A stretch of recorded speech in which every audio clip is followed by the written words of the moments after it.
Bonjour à tous et bienvenue dans cette nouvelle émission des 28 portes sur le Toulouse Game Show 2012.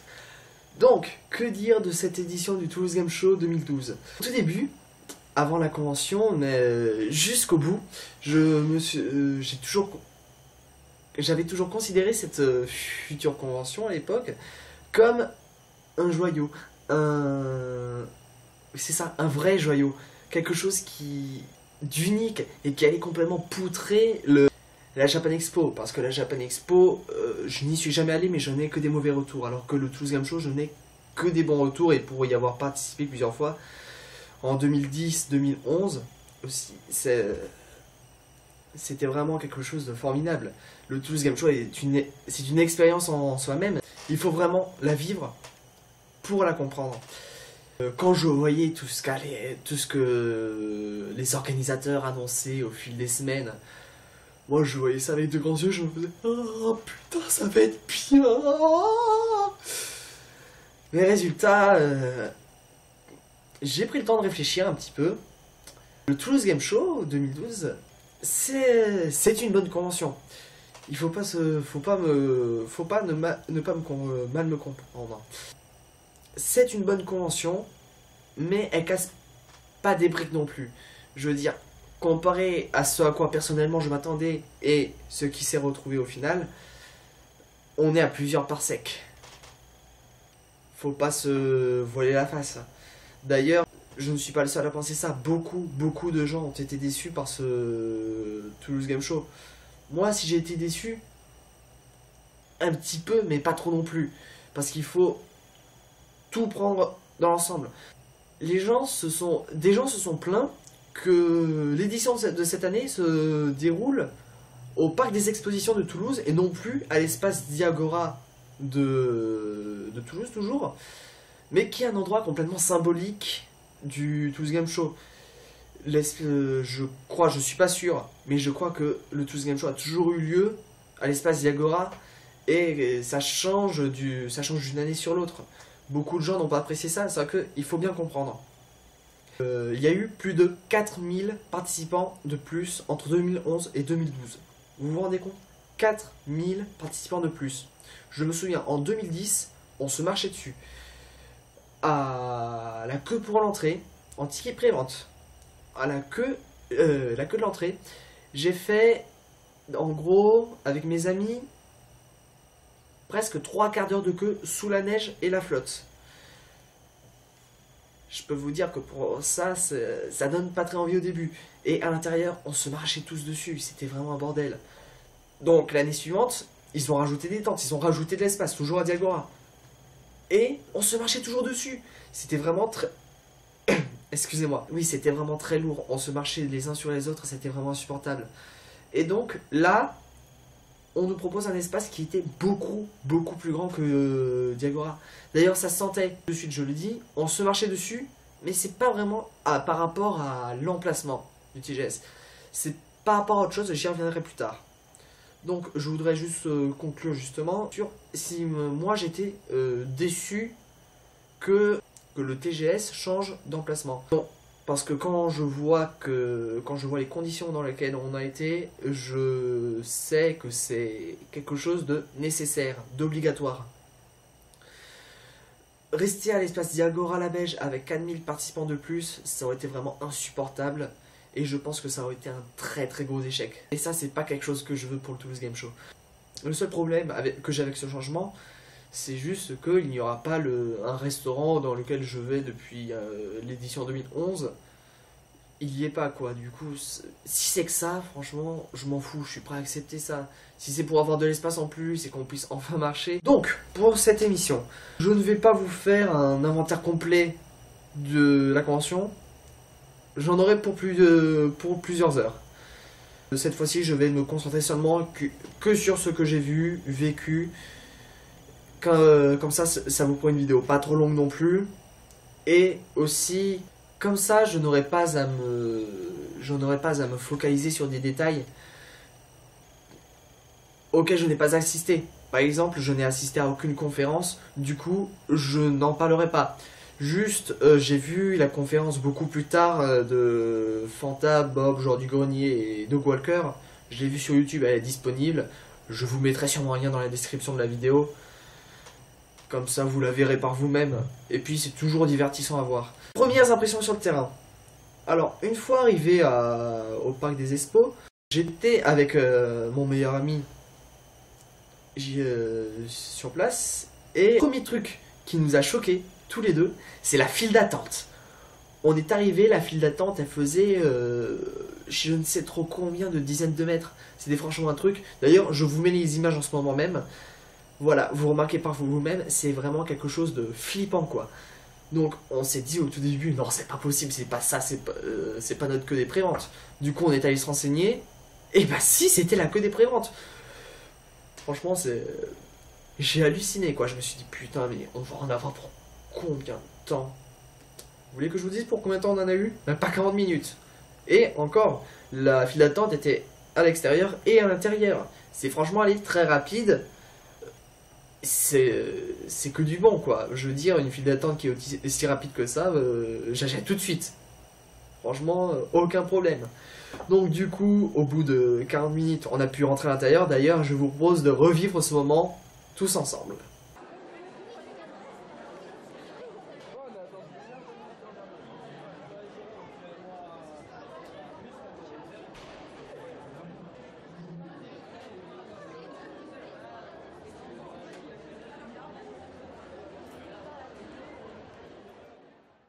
Une fois arrivé sur place, j'ai tout de suite ressenti un petit malaise, quelque chose qui n'allait pas trop. Et j'y ai beaucoup réfléchi et je me suis rendu compte en fait que c'était dû à, justement je vais y venir, le principal problème de cette convention. La configuration. La configuration est vraiment très... Elle est à revoir. Tout simplement, elle est complètement à revoir. C'était vraiment n'importe quoi. Moi, je m'attendais plus à un truc... pour vous remettre dans le contexte, il y avait 3 grands halls. Si ma mémoire est bonne. Il y avait 3 grands halls. Moi, j'aurais plus vu un hall pour les invités. Un hall pour les stands, pour les boutiques, les stands de nourriture. Et un stand pour les autres exposants. J'aurais plus vu quelque chose comme ça. Et tout était mélangé. Absolument tout. Sur les 3 halls, tout était mélangé. On s'y perdait. Je me suis très rarement retrouvé sur place. On avait un stand d'invités à côté d'un stand d'exposants, à côté d'un stand de bouffe. C'était vraiment... Waouh. C'était vraiment n'importe quoi. Franchement, c'est très lourd. Mais aussi, c'est... Quand tu n'as pas de plan, tu te perds. Tu te perds. Quand tu as à Diagora, limite, tu peux t'y retrouver. Il y a 2 grands espaces. Et c'est tout. Une fois que tu sais dans quel espace, dans tel truc et dans tel espace, c'est bon, tu peux t'y retrouver. Alors que là, non, c'est vraiment... En plus, il y avait des dizaines et des dizaines de stands. C'est... Waouh, quoi. Tu ne peux pas t'y retrouver. Tu ne peux pas. Sans ton plan ou sans quelqu'un pour t'épauler dans cette lourde épreuve, c'est vraiment insupportable. Donc voilà, c'est donc ça le plus gros défaut de cette convention, c'est la configuration. La configuration aurait été un peu mieux faite, la circulation aurait été beaucoup mieux gérée et tout le monde s'y serait un petit peu mieux retrouvé. Je vais vous donner un exemple très simple. Imaginez que ça représente le stand du joueur du grenier. Ça, juste à côté, c'est le stand de Bob Lennon, Fanta, de Walker et Benzaï. En gros, là, c'est leur stand. Juste ici, il y a une porte.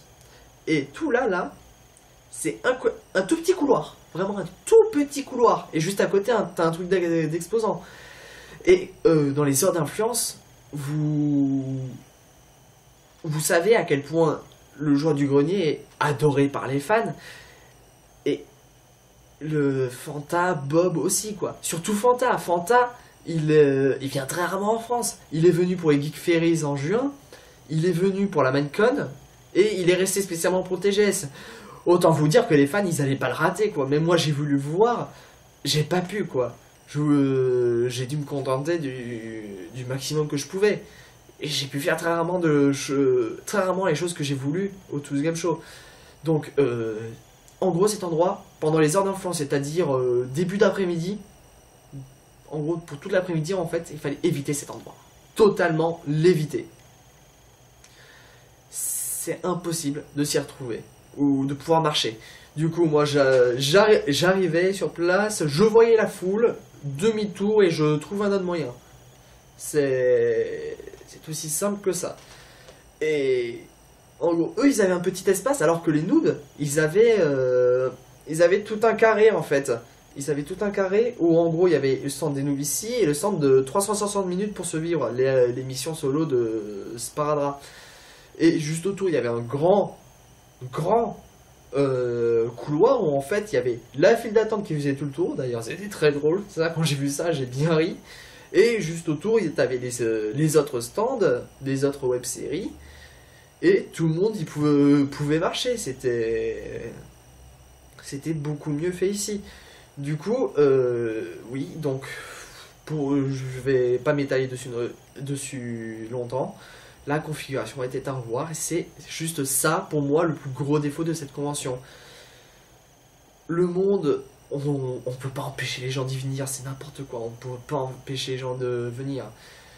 C'est juste ça pour moi le plus gros défaut. Ensuite, j'ai entendu parler qu'il y a eu des bugs à propos des tickets express et VIP. Je ne suis ni express ni VIP. Je vais pas faire de supposition là-dessus. Donc ensuite, si jamais parmi vous, il y a des gens qui ont été express ou VIP, et qui, si effectivement vous avez eu des problèmes, je vous invite à partager ça avec tout le monde, dans les commentaires, sur le groupe, partagez et faites-nous savoir votre point de vue. S'il faut, je dis totalement des conneries, et peut-être que j'en dis justement pas assez. Et dans ce cas-là, je vous invite à participer. Donc maintenant, je vais vous parler des stands que j'ai vus sur place. J'en ai vu très peu, donc ça va aller assez vite. Mon pote m'a fait découvrir un stand qui proposait aux visiteurs de découvrir le gène. Ça allait relativement vite, pas quelques secondes, mais 5 minutes grand maximum, ça dépend si tu te débrouilles, si tu te débrouilles pas. Et c'est très réussi, c'est très réussi. Reproduire un truc comme ça dans un stand, en plus dans un stand, dans une convention, et de proposer ça, l'intention est bonne et c'est assez bien réussi, je trouve. Ensuite, il y a des gens qui ont accroché ou des gens qui n'ont pas accroché, mais dommage pour eux, quoi. Dommage pour eux. Il faudrait qu'ils se mettent dans la tête qu'un gène c'est beaucoup plus que ça. Vous avez vu les vidéos que j'ai mis dans l'émission sur Pandoria, c'est beaucoup plus que ça le GN, quoi. Ensuite, stand que j'ai vu, alors ça c'est un de mes stands préférés. Je crois que c'est un des meilleurs stands, stand d'exposants de la convention. Le stand de... Alors, je vais essayer de retrouver. Le stand de Studio Affect. C'est comment dire, c'est le stand geek par excellence. Alors, j'ai pas fait de recherche, hélas, j'ai pas fait de recherche. Du coup, je ferai sûrement quelque chose à côté, peut-être, ou je mettrai ça dans la description de la vidéo. C'est, ils vendent en fait, alors. J'ai un exemplaire ici. Alors, ils vendent des bouquins comme ça. C'est un vieux livre, hein, il date d'avril en fait. Ouais, je prends vraiment soin de mes affaires. Et du coup, alors, regardez. Voilà, déjà, rien que ça vous met dans le temps. Alors, je vais pas vous faire une critique du bouquin, mais les premières pages, c'est ça quoi. Voilà, les premières pages, c'est ça. Et je vous ouvre une page au pif. Alors.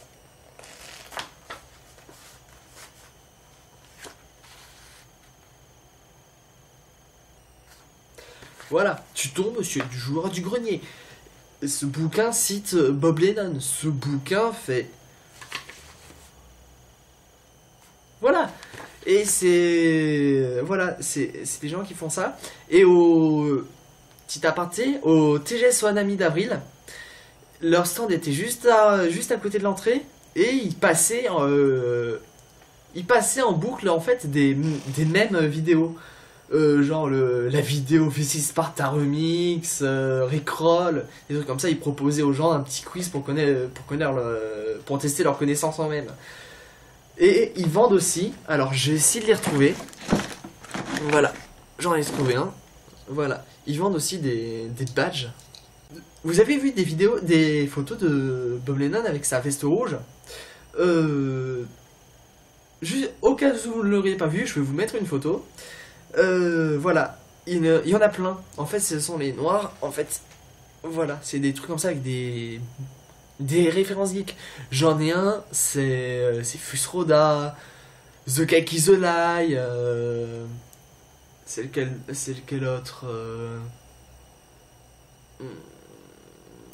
It's a Trap. Donc voilà, c'est un centre que j'aime beaucoup, juste par son esprit geek et parce que les gens qui le tiennent ils sont magiques, je me souviens d'une fois où je les ai vus danser sur une musique de Genghis Khan.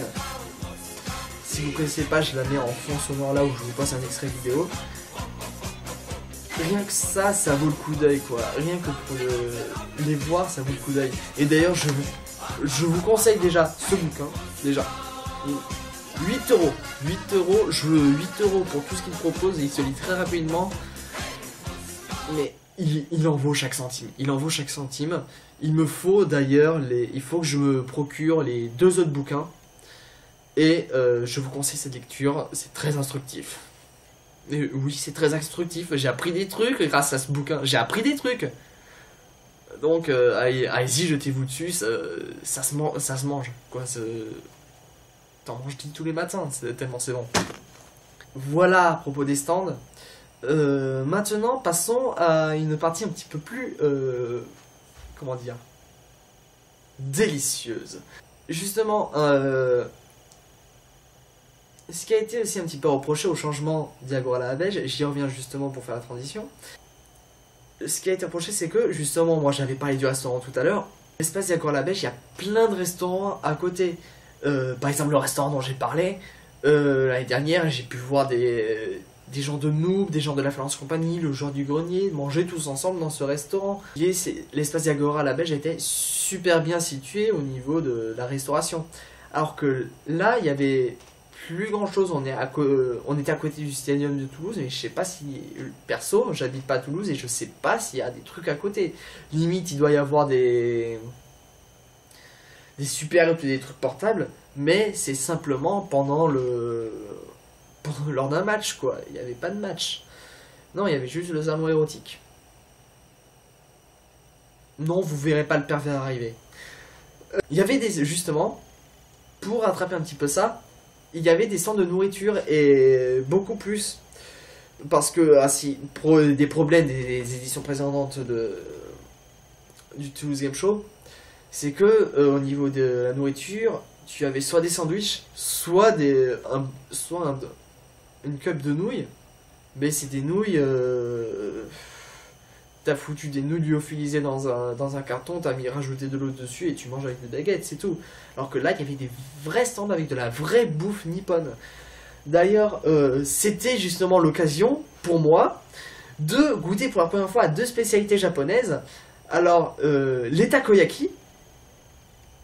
Les takoyaki, je sais, c'est pas la première fois. Il y en avait à la Japan Expo, sauf que moi, je vais pas à la Japan Expo.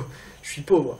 Donc, voilà, j'ai pu goûter pour la première fois des takoyaki. Et aussi, les takoyaki, c'est du bonus. Moi, ce que j'avais voulu goûter à l'origine, c'était des okonomiyaki. Alors, qu'est-ce que les okonomiyaki? Je ne ferai que mal expliquer ce que c'est. Je ne vais pas vous l'expliquer. Je vais vous mettre un lien dans la description de la vidéo où on vous montre en fait la conception d'okonomiyaki. Et je vous assure, si vous n'avez pas faim à la moitié de cette vidéo, vous n'êtes pas humain. Vous n'êtes pas humain et je n'y démordrai pas. D'ailleurs, allez voir par vous-même, quoi, franchement. J'ai goûté premièrement ça, et je vous ai ramené évidemment une petite vidéo. Donc, voici tout de suite un extrait en presque direct live de moi en train de découvrir ces deux merveilleux plats. Dépucelage de takoyaki. Itadakimasu.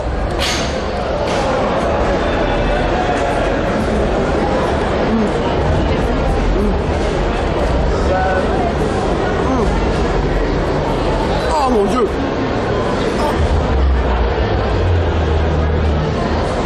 C'est bon. On voit ça. C'est super bon. Bon, maintenant. C'est bon, je l'arrête. Maintenant ça. On va voir ce que ça vaut les okonomiyaki.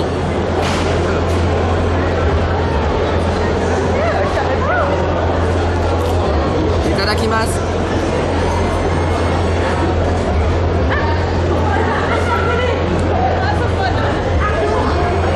J'approuve. D'ailleurs, je verrai. Alors, s'il y a des gens dans le public qui me font un montage épique de. Quand je dis épique, c'est un montage épique au dessin animé Le Petit Chef. Si vous avez vu la dernière vidéo du jour du grenier sur les dessins animés pour garçons, vous savez de quoi je parle. Et si jamais vous me faites un montage comme ça, je vous fais une dédicace. Et si jamais le montage est super bon, je vous offre une chips à la saveur que vous voulez. Cadeau du cœur. Donc après cette parenthèse culinaire, je vais maintenant parler un petit. Je vais pas dire un petit peu parce que je vais forcément parler pendant encore un petit peu longtemps. Je vais vous parler des invités en fait que j'ai pu rencontrer. Donc j'ai pu rencontrer Benzaï pour la première fois. D'ailleurs je me suis principalement en fait intéressé aux invités que je n'ai pas encore eu l'occasion de voir, sauf une exception dont j'y reviendrai plus tard. Donc j'ai pu rencontrer Benzaï pour la première fois. D'ailleurs je m'éloigne un petit peu et je vous mettrai quelques photos ici. Donc j'ai pu rencontrer Benzaï pour la première fois, c'était sympa.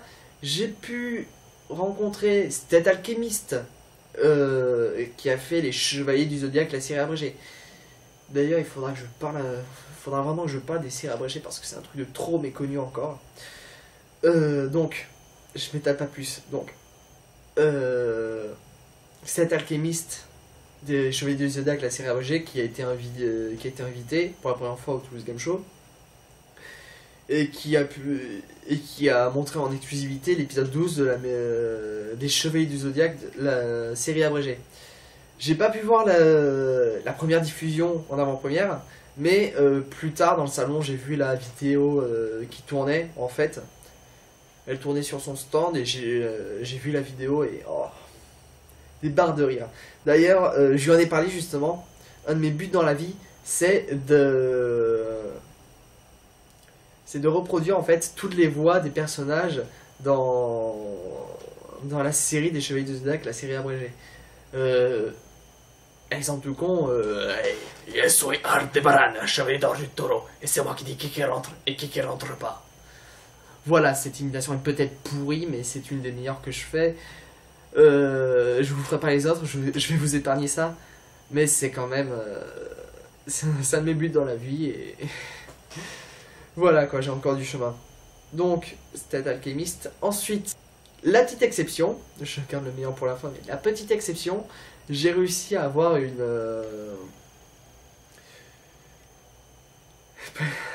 rencontre avec le joueur du grenier. J'ai eu beaucoup de... Je ne peux vous dire que j'ai eu beaucoup de chance sur le coup, mais quand même, c'était sympa. D'ailleurs, j'ai ramené un petit poster, mais je le garde pour une autre vidéo de la semaine TGS. Je la garde pour plus tard, ça. Donc, restez connectés. Ensuite, donc, rencontre rapide avec le joueur du grenier. Et ensuite, alors là, le truc qui m'a vendu du rêve, le truc qui m'a vendu le plus de rêve, Doug Walker. Doug Walker. Qui est Doug Walker? Doug Walker, c'est That Guy with the Glasses. C'est le Nostalgia Critic. Si vous connaissez pas, vous l'avez peut-être sûrement vu dans la vidéo du joueur du grenier sur Platoon et Metal Gear. C'est lui qui apparaît à la fin et qui provoque un gros cliffhanger dont on ne verra sûrement jamais la fin. À moins que. Alors, il est américain et il fait, en gros, pour ceux qui ne connaissent pas, il a fait beaucoup de personnages, dont le Nostalgia Critic, un de ses personnages les plus connus, qui critique des films nostalgiques pourris. Et j'ai découvert ses travaux très récemment, fin août, début septembre. Et justement une semaine après que je l'ai découvert, il annonce qu'il ne fera plus de vidéos sur le Nostalgia Critic. Du coup, j'ai eu les boules quoi. J'ai eu les boules et là j'ai appris justement qu'il venait au Toulouse Game Show. Donc juste merci, un énorme merci à Frédéric Molas, le joueur du grenier. C'est grâce à lui qu'on a pu rencontrer pour la première fois en France le Nostalgia Critic. Et c'était inoubliable. J'ai jamais aussi mal parlé anglais par contre. J'ai jamais aussi mal parlé anglais qu'à ce moment-là de ma vie.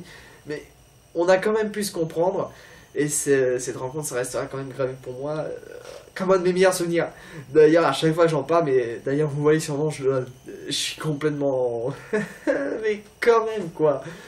Je pensais pas pouvoir le rencontrer aussitôt dans une période de fanboyisme. Donc, je l'ai rencontré, on a parlé. J'ai dit merci pour tout, quoi, parce que regarder ces vidéos, c'est vraiment des barres de rire. Et...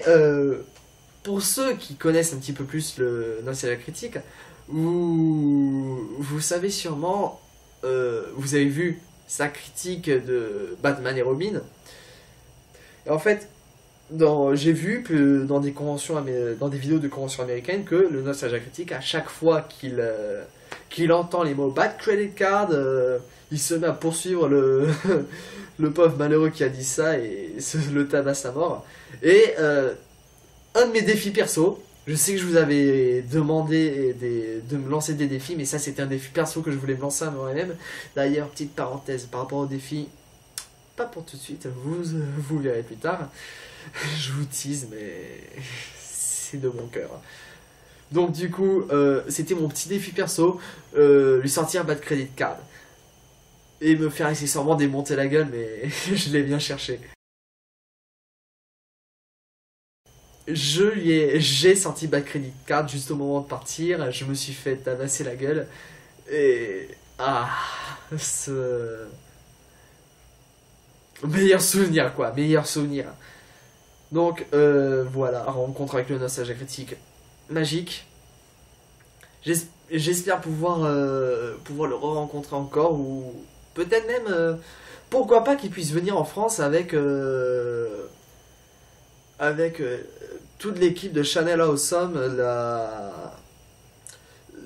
Je vais mal expliquer ce que c'est Channel Awesome, mais en gros ce sont tous les jeux, c'est sa communauté en fait de critiques sur internet qui regroupe Linkara, Spoonie, la Nostalgia Chicks, et j'ai peut-être mal prononcé ce dernier, je suis désolé pour les anglophones.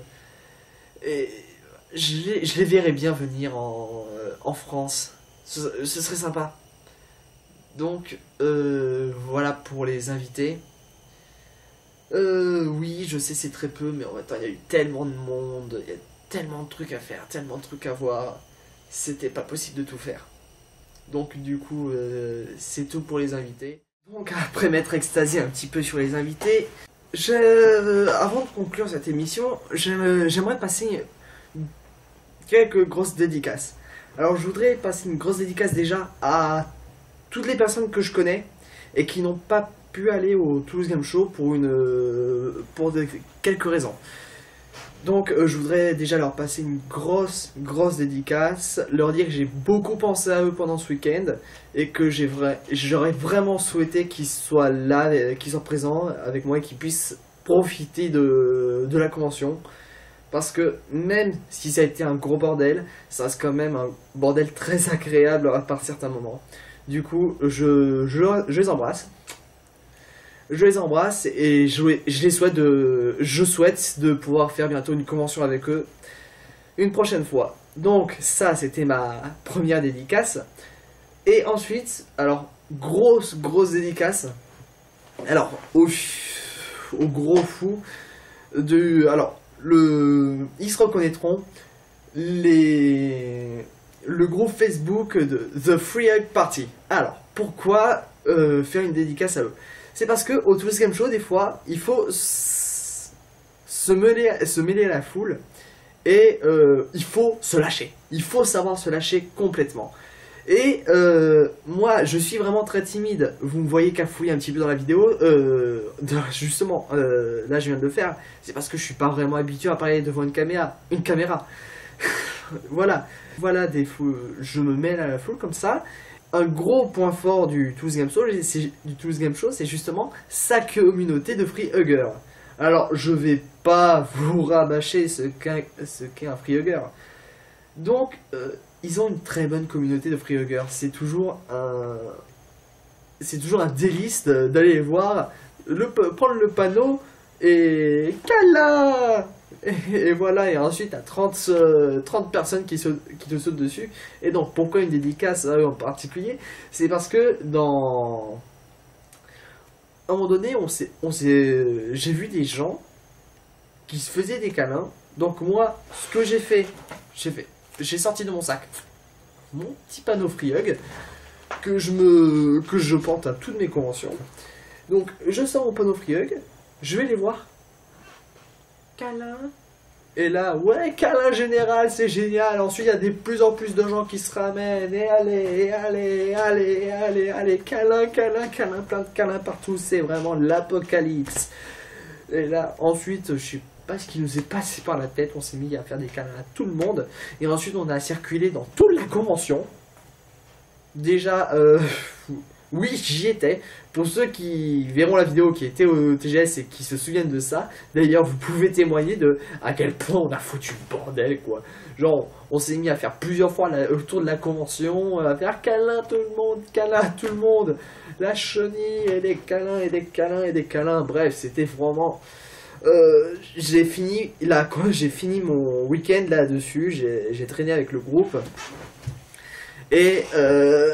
c'était vraiment inoubliable. D'ailleurs, grosse dédicace à vous les gars et les filles. Et merci encore pour ces gros moments de fou rire. J'espère vous voir une prochaine fois dans une convention. Peut-être le Tools Game Show, un ami. Du coup, câlin gratuit. Et à une prochaine fois. Du coup, c'est la fin de cet event report sur le Tools Game Show.